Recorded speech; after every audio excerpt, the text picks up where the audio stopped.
ये हमारे यातायात प्रभारी विक्रम जी जो आज पुतला दहन का कार्यक्रम था कांग्रेस पार्टी की ओर से उसके लॉ एंड ऑर्डर की ड्यूटी में थे, जहाँ पर जो पुतला दहन से उन्हें कार्रवाई करने के दौरान और उन पे आग पकड़ लिया उनके कपड़ों में। और यहाँ पर सामने आया है कि शायद पेट्रोल इत्यादि का उपयोग किया गया है। इसकी जांच करके और दोषियों के विरुद्ध कार्रवाई के लिए हम कर रहे हैं। मैडम क्या अनुमति थी क्या प्रदर्शनकारी?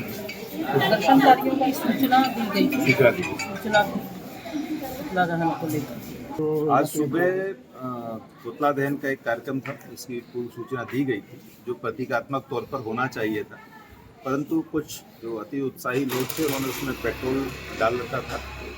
जो पुलिस वहाँ पर ड्यूटी पे तैनात थी उसमें से उप निरीक्षक विक्रम पाठक हमारे ट्रैफिक प्रभारी हैं, उन्होंने चूँकि आग लगने और आम रास्ता रहता है, वहाँ लोगों को हानि पहुँचाए जाने की आशंका रहती है, तो उन्होंने पुतला को छीन लिया था और पुतला 2 टुकड़ों में हो चुका था। उसके बावजूद भी लोगों ने उसमें कुछ उसमें पेट्रोल डाला, जिसमें से अचानक आग भभक गई और उप निरीक्षक विक्रम पाठक इसमें आहत हो गए और झुलस गए। उनको तत्काल वहाँ से ले जाकर जो उपस्थित पुलिसकर्मी थे उन्होंने उनके कपड़े इत्यादि अलग किए और अस्पताल में भर्ती कराया है, अस्पताल में इलाजरत है।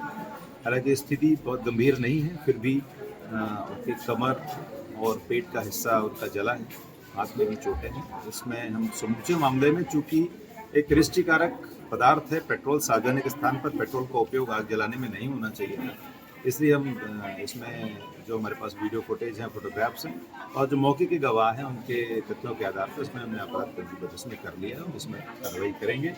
भविष्य में हम सभी से ये अपील करते हैं, ये लोकतंत्र में विरोध होता है, प्रतीकात्मक होता है, संदेशवाहक होता है, लेकिन ऐसा कोई कदम जो लोगों को नुकसान पहुंचा दे, चाहे वो शासकीय कर्मचारी हो, ड्यूटी पर तैनात हो या आम जनता हो, ये चौराहों पर प्रदर्शन होते हैं, इस प्रकार के प्रदर्शनों से हमें बचना चाहिए।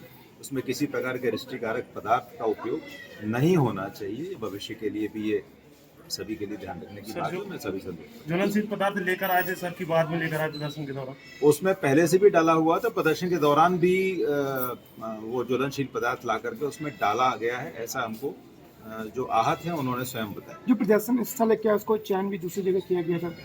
उसको प्रदर्शन की सूचना दी गई थी, अनुमति कोई प्राप्त नहीं की गई थी और उसको जहां बताया गया था वहां की अन्य बजाय अन्य स्थान पर उन्होंने प्रदर्शन किया था। क्योंकि ये सभी सार्वजनिक स्थान होते हैं तो पुलिस का प्राथमिक तौर पर दायित्व होता है कि वहां पर हम व्यवस्था लगाएं ताकि आम जन को किसी प्रकार की असुविधा, किसी प्रकार की परेशानी और आहत ना हो, घायल चोटिल ना हो। इसलिए जहां पर भी ये पहुंचे थे वहां पर पुलिस गई थी और अपनी ड्यूटी कर रही थी। सर लापरवाही है, चूक हुई है, किन धाराओं के तहत मामला दर्ज हुआ, कितने लोग? इसमें चूंकि रिष्टिकारक पदार्थ का उपयोग किया है तो उन धाराओं में रिष्टिकारक पदार्थ उपयोग करने और लापरवाही उपेक्षापूर्ण कृत्य करने में जो कृत्य किया गया है, आरोपियों पर एफआईआर दर्ज कर ली गई है और यदि इसमें तथ्य आते हैं कि जानबूझकर पेट्रोल छिड़का गया है तो वो धाराएं भी इसमें बढ़ाई जाएंगी, इस पर विवेचना की जाएगी। इसको हम कतई बर्दाश्त नहीं करेंगे। पुलिसकर्मी हैं, दिन रात अपनी ड्यूटी करते हैं और उनके ऊपर भी यदि किसी प्रकार का कहीं चोट पहुंचेगी तो इसको भी हम बर्दाश्त नहीं करेंगे। सर जिले में अन्य जगह भी कांग्रेस अभी प्रदर्शन करने की तैयारी कर रही है, पाटन में भी 1-2 जगह और सूचनाएं थी और हमने स्पष्ट रूप से कम्युनिकेट भी किया है प्रदर्शनकारियों को कि पेट्रोल का उपयोग ना करें, पटाखों का उपयोग ना करें। साधारण प्रतीकात्मक विरोध का हम कहीं कोई उसमें दिक्कत नहीं है, लेकिन किसी प्रकार की परेशानी आम जनता को नहीं होनी चाहिए और ना ही किसी की जान उसमें खतरे में पड़नी चाहिए।